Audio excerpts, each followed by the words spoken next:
But the beauty of distinguished Senator Natasha is a problem to her. How can beauty be a problem? You know, men, when somebody who is pretty passes by you, your attitude will change. You can smile, you can wink, but you may not talk to her. But her beauty is a problem. There's no doubt about that. How is it a problem, sir? That's the question. Why should her beauty be a problem? To men, when she's passing, there's no way a man will not look at that woman. No, their job is to go and make laws for the good governance of Nigeria. You may not talk not to her. Look at beautiful women. No, it is a natural thing for a man to look at beautiful women. How can you be a man and a beautiful woman is passing and you close your eyes? I think I have to see my optician. These my glasses may not be working very well. But so guys, this former senator, who is also a former minister, has come out to say that Natasha's beauty is a problem to her because people like Akpabio cannot resist her beauty, that she's too beautiful to be in the Senate floor. So guys, you need to watch this video to listen to what this man said. He was a one-time senator, so he has equally been in the floor of the Senate, so he's not a stranger to that, you know, to that house. So but he said that Natasha's beauty is something she cannot pass and people will not wink. That is what is causing this fight. So guys, there are still a lot to be unraveled, you know, when it comes to this clash between Natasha and Akpabio, which Nigerians are yet to know. Honestly, there is still a lot to this. I'm going to allow you to take a look at how this man said it and the reactions coming from Rufai, coming from Dr. Bati, coming from Ayo, because it was really interesting, you know, to know what this man wanted to say and what prompted him to say that Natasha's beauty is a problem. Akpabio cannot resist it. He cannot withstand it. Anyway, let me allow you just take a look. Take a look for yourself. More former senators are now reacting to the 6-month suspension handed over to Senator Natasha Akpoti, the senator representing Kogi Central at the National Assembly. Some are of the opinion that a legislative house cannot suspend a member, as a member is not an employee of the house. According to critics, a legislative house cannot suspend a member of the house, as doing so will deny his constituents' representation as enshrined in the Constitution of the Federal Republic of Nigeria, 1999, as amended. More so, according to Femi Falana, SAN, in view of the definitive pronouncements of the High Court and the Court of Appeal on the illegality of the suspension of elected members of legislative houses in Nigeria, the suspension of Senator Natasha Akpoti is a height of legislative recklessness. The legal suspension, he argues, should be lifted without any further delay. Since the Federal High Court had restrained the Senate Ethics Committee from hearing the complaint against the embattled senator pending the determination of the motion on notice, the Senate ought to have stayed action in accordance with the rule of law. Aton Zeribe, he was suspended at the time. We left out Senator Issa Mohammed from North Central. We left out Senator Femi Okunomu. So total now would be 8. But I would like you to comment on this issue about sexual harassment. Is it the normal thing in the Senate that the men don't keep their eyes where they should place their eyes? You know, they are always looking at the female senators, even when we say they are very few. How about this issue about sexual harassment in the Senate or the National Assembly? And how serious, in your estimation, is it? And is it an issue that should still be addressed? Well, my own experience, the female senators did not look at themselves as if they were inferior to men. They were even up to, if you even mention that Itagiwa is a woman, the response you are going to get will make you ashamed of yourself because they will stand up to you. So, but the beauty of distinguished Senator Natasha is a problem to her. How can beauty be a problem? You know, men, when somebody who is pretty passes by you, your attitude will change. You can smile, you can wink, but you may not talk to her. But her beauty is a problem. There's no doubt about that. How is it a problem, sir? That's the question. Why should her beauty be a problem? To men, when she's passing, there's no way a man will not look at that woman. No, their job is to go and make laws for the good governance of Nigeria. Not to look at beautiful women. No, it is a natural thing for a man to look at beautiful women. How can you be a man and a beautiful woman is passing and you close your eyes? I think I have to see my optician. These my glasses will not be working very well. Because it is inbuilt. I see beautiful women every day. Is that not misogynistic in itself? Yeah, beyond that. It may be, you might time it, but it is inbuilt. Beyond that, Senator. But let him deal with the question of sexual harassment. Okay, all right. So, it did not happen in the Senate. He said when she visited the home of Mr. President. So, and that is a different matter. So, don't let us relate that one to what is happening in the chambers. There is no harassment at all All right, so we in the have to chamber. relate it. And the reason why is because what she said was that as a result of her refusing his advancement, she was maligned in the Senate. So the consequences of what happened outside the Senate was bearing on her effectiveness as a senator.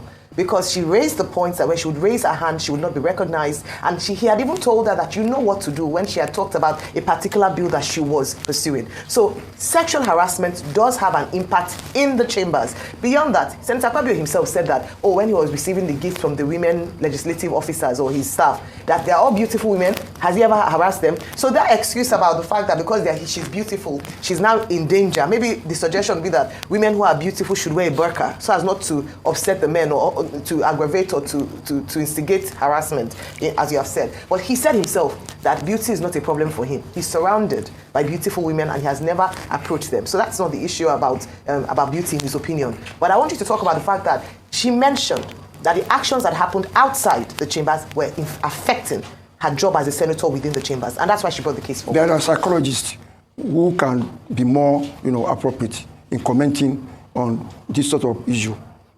Me, I am not an expert in this area. So, sexual harassment in Nigeria, to my mind, is not a big issue. Really? Abroad, yes. In Nigeria, okay, when you are sexually harassed, you refuse, that's all. What is important there? It's not a big when issue. they wink at you, you wink back. You wink back. So it's not you shake your face, sir. So it's beyond winking. But I want to wink at you. No, don't Wink wink back. It's not a big issue. Beyond winking. Why do you think toasting a woman is a big issue? No, it's beyond It is not. toasting, sir. When you harassment is toast, not the woman will refuse. No, that's not sexual harassment. toasting. With What due is respect, different thing? I already explained what happened. Yes, you're right. If someone comes to meet you and talk to you, you have the right to refuse. But if the person who is in a position of authority then decides to use that as a weapon against you, it is a problem. And in many countries around the world, it's a crime. And it's either ways. If you withhold sexual favors from a woman who is a boss, and because of that she denies you promotion, doesn't allow you to do work, in this instance, she has the right to represent her constituents. And if that matter is disturbing that, then she has the right to speak up. And so it's just like our daughters. If we had daughters who come to you and say that, Daddy, there's this man in my office, he's oppressing me, he won't give me promotion, I can't get raised because I refuse to sleep with him. That is sexual harassment. And so it goes beyond winking. It goes beyond, I'm talking to you. It is the fact that a woman has a right, or a man is disturbed as a result of not, if it's consensual, they are both adults. Yeah. But if as a result of me saying no, you refuse to accept the no, and then victimize me for that, that's a big problem, sir. Don't you agree? I'm not an expert in that area. Let us call psychologists. There are people who have gone through this thing. But my own experience, a woman should be skillful to get her way through. A woman, she's an endangered species. And I know some of them that will get their way through no matter what you want to do. Okay, I want to ask this question, sir. More former senators are now reacting to this. With due respect, sir, if Senator Natasha Akpoti was your daughter, how would you react to all of this way she's been treated and these allegations of sexual harassment? If she was your own, I have a personal experience. Okay, sir. My sister's daughter was at a university in Nigeria, and she was being pestered by the lecturer. Yes. My sister went to see the lecturer and told him, look, this is the complaint from my daughter. Please leave her alone if you don't want trouble. And the man said, no, it's not, just don't let it be. So there are ways of going out of that. Probably they say they are friends. But in this case, you can now see that sexual harassment is an issue. At first, you said it's not an issue, but you now see that it was an issue in this country with your sister's daughter, and she took action.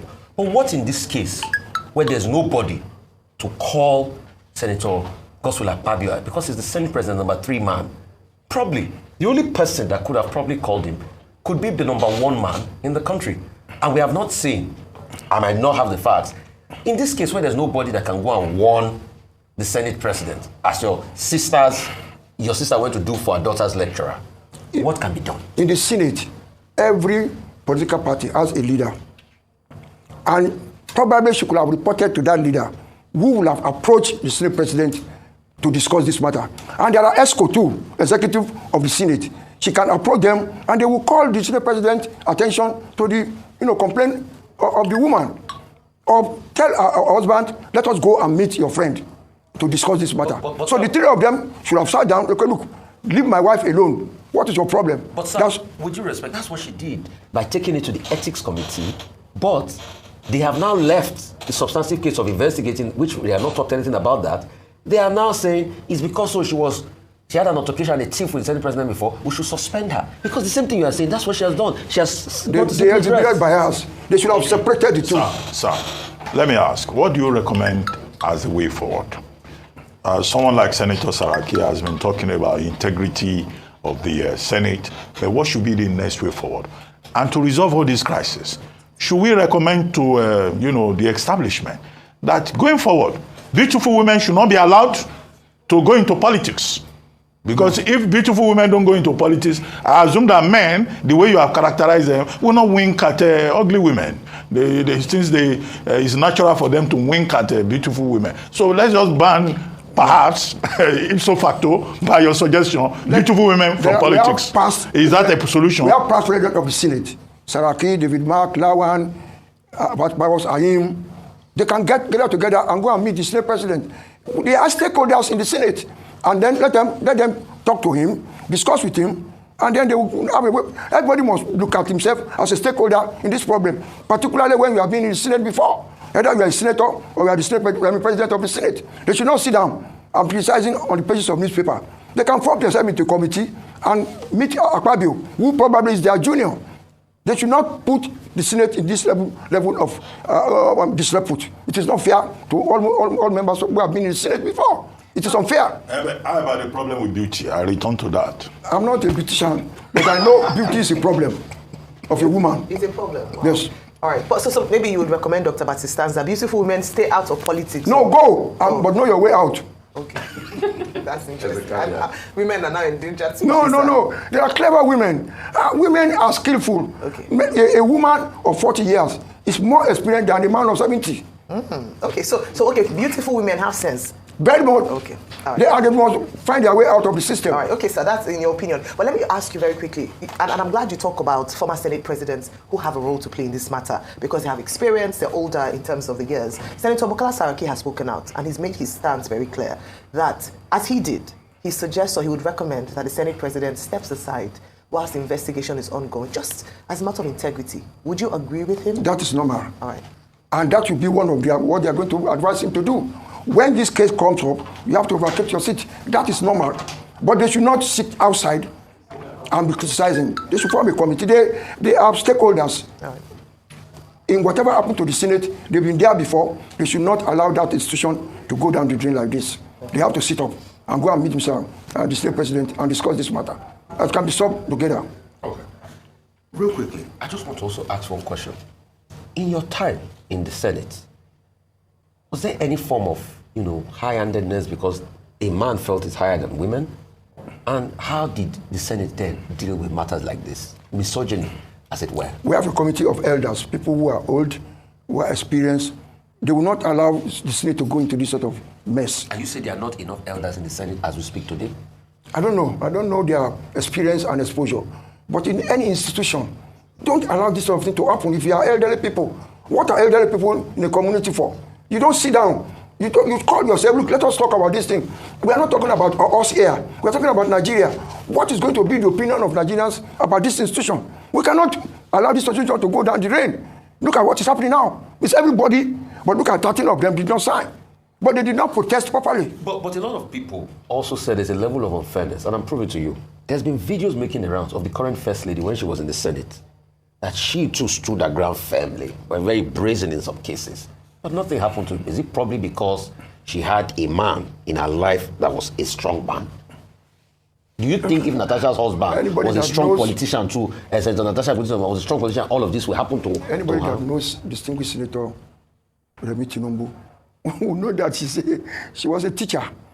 And you don't mess up with a teacher because she will mess you up too. So you cannot go even near that kind of woman because she will stand up, it's just like Itagiwa. They will stand up to you as a man. So it depends when you look as if you are a female and you are less than a man. That's when it So why is the Senate now suspending Senator Natasha Akpoti for standing up as a woman? It was biased. With due respect, sir. If Senator Natasha Akpoti was your daughter, how would you react to all of this way she's been treated? Okay, so they are wrong. They are very wrong, of course. Very good. Okay. They went, something that they should have managed better. Okay, I want to believe that Senator Akpoti's husband is also a strong man. Men have relative strength depending on your area of operation. Well, I'm sure he's also strong in every respect. But this is a question. What came up over the weekend was the Minister of Women Affairs saying that President Tinubu is going to wade into the matter and that the executive is going to call the parties involved and they will find a way of resolving the matter. Should it be the responsibility of the executive arm of government to inquire into a matter like this on the floor of the National Assembly? My own, suggestion is for the president to invite a committee of past president of the Senate to talk to them. I think it is more respectful if they go to that avenue, not the president talking to them. He can instigate the past president of the Senate. There are other senior members who participated in the Senate around. He can call on them. I think Akpabio will listen to those people a lot more because they'll be talking from experience because they've been the Senate president before. So in other words, the Minister of Women Affairs has no role in this matter. Totally. And she's wrong to have expressed the view. Wrong. That is our own interpretation. Okay. But my own interpretation, let it be a Senate affair. Let the distinguished past senators, elderly senators, retired senators to come together and go, because we can enter the chamber and talk. Once you are a senator for life. So they are not going to be strangers if they allow them to enter. They can enter the Senate and discuss. Nothing will happen. They can talk on the floor of the Senate. They can close the door and talk to themselves in an executive session. A senator is permitted to do so. So they are not outsiders. Let them sort themselves out with past Senate presidents, elderly, Senate people, members of the Senate. They will iron out the matter easily. Okay, thank you. I like that you sound very passionate about upholding this institution that you were once a part of. And a number of former senators who served, like you said, once a senator, always a senator, have come out to speak in defense of the institution. And from what you're saying this morning, you're not quite happy with what looks like it's descended into disrepute. How can we begin to restore the dignity of the Senate again, of this institution, which is the third arm of government? What are some of the measures that must be put in place? Would you talk about the leadership, the kind of leaders that we have there currently? You talk about elders. Should we also look at the recruitment process of these members? And then the makeup of the Senate in itself. Currently, we have just 4 women in the Senate chambers. Would you recommend that we should be looking to have more so that there's fair representation? And this thing you said about not understanding sexual harassment, at least if there are more women there, there will be more education for members who perhaps do not understand fully what it means so that then they're able to make a better decision around this. The system of politics that we are operating does not give room for people who are competent but have no money to survive in this type of election. In an election which is constituency-based, small constituency, then go into electoral college. It's cheaper, it's more dignifying, a woman can fight. But for a woman to fight to be a senator in Nigeria, we are talking about 50 billion naira to start with. So where will a woman get that money? It's too expensive, yes. No, women do have that money. Then if you have money, go into it. Women has got 50 billion. Some women have it. And people don't use their money for elections as well. You get support from people who believe in your cause. Men do it as well. Can they pay back? 50 billion. The problem, you have to pay back. How do you pay back? If they give you loan. Oh, is it a loan? Yes. So how do you pay back? If you are there, I'm a company. Okay. Are you going to talk about my interest in that Senate so that I can get more contract? Can you put my name in the budget? When you talk about budget padding, it is part of an arrangement before they got there. I'm a company, I'm a contractor, and I want you to be in the Senate. So when my project comes onto the floor of the Senate, you make sure that money is there. Okay. So I don't suffer.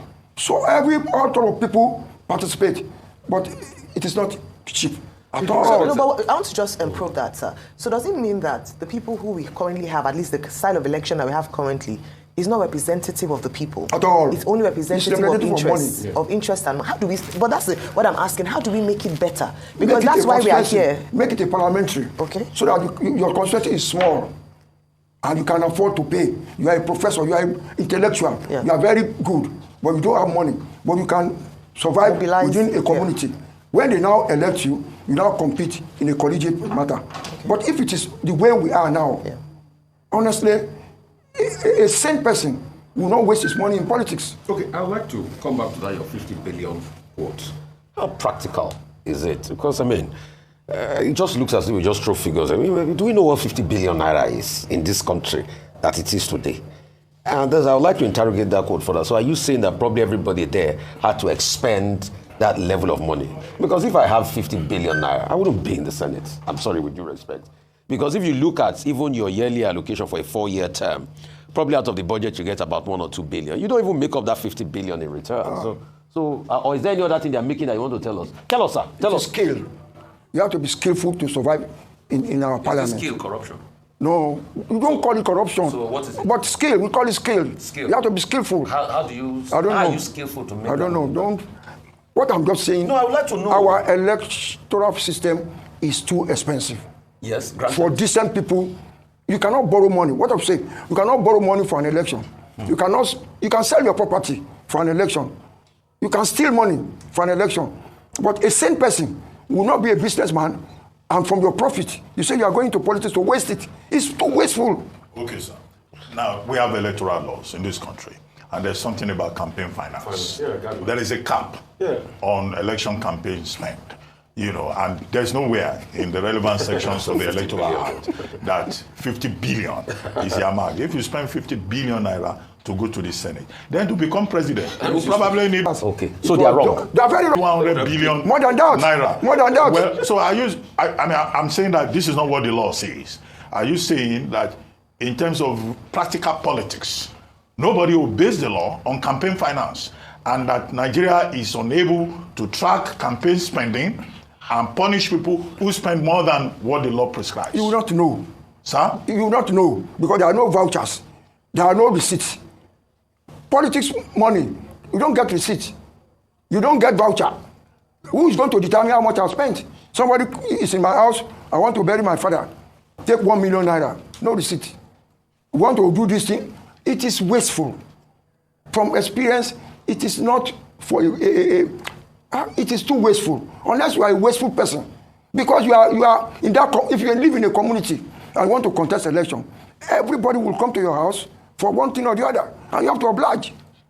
Look at, there is Christmas. How many lorry load of rice must we share? Where will you get the money from? And that is the expectation of profit. Not you go into the legislature and say, I've done this road, I've done this constituency. That one doesn't make sense. It is what we are going to shop that is important. Shop. Give us something. All right, this is quite worrying, even though I don't think it's new to a lot of people that what we now see in politics and perhaps in the National Assembly and other State House of Assembly is chop assembly, whereby people are just there for their own personal interest. No. Okay? I'm saying to get there is expensive. To even be a councillor is expensive. Yeah. Not to talk of you want to be a governor. Yeah, but you also talk about the fact that they have to repay those who invested in them to get there in the first place. It's normal. Okay. I cannot borrow you money to win an election, and I will keep quiet. Look at Elon Musk now. So that's still chop. Elon Musk gave how much? $1 million. 200 million, over 200 million. So that's what is recouping. Yes. Yeah, Elon Musk is doing shop. Yes. No, but there's a difference between enacting or formulating policies to enable business environment to favor a businessman and actually, like what you said earlier, padding budget. What happens in Nigeria. But then there's also a difference between actually padding budget. You are a banker. Yes, sir. You want favor from a government. You are not going to hold meeting. Which of these candidates will favor us? You hold meetings and you give money to, but the level of money you are going to give will be different. You will target one that is of the same mind with you and give them your money. Immediately you get there, they will surround you. They determine policy to favor them. So where is democracy in all of this? Democracy in Nigeria is money. Moneycracy. Yes. It's government of the money. Yes. By the moneycracy, government of the money, for money, by A money. poor man can never be a politician in Nigeria. Forget it.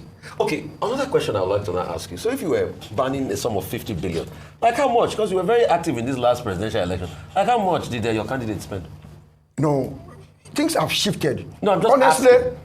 If in you the past in Nigeria, let yes. me be a little bit more explicit. When you had UPN, SDP, you had Action Group, NCNC, things were not as expensive. Your agent in your polling booth will not get money from you.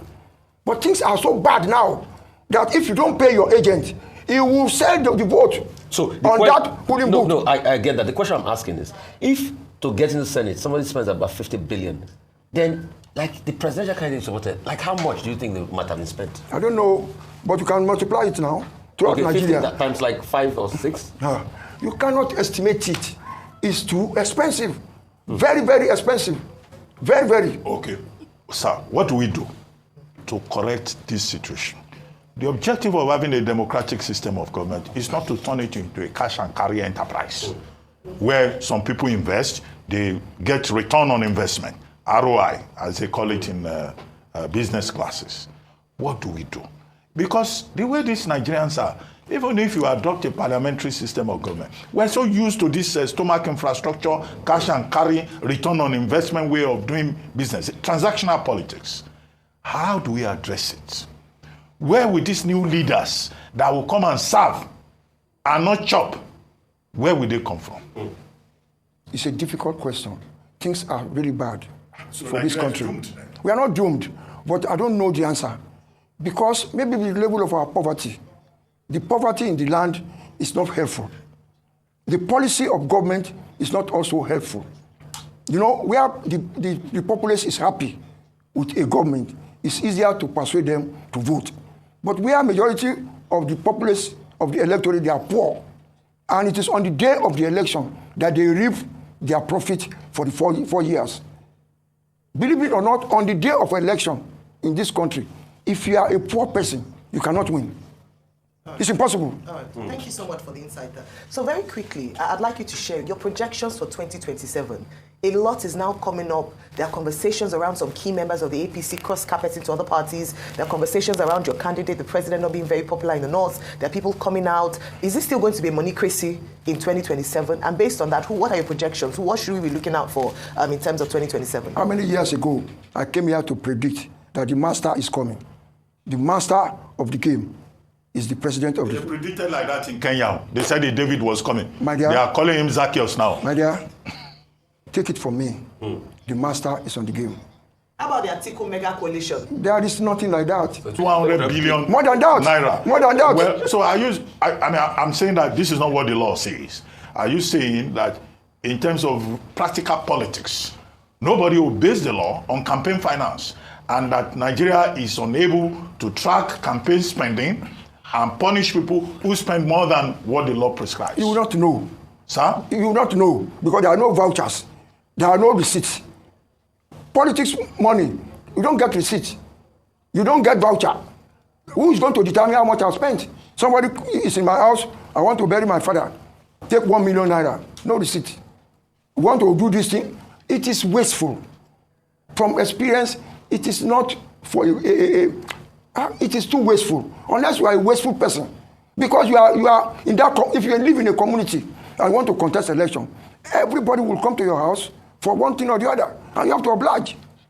Look at, there is Christmas. How many lorry load of rice must we share?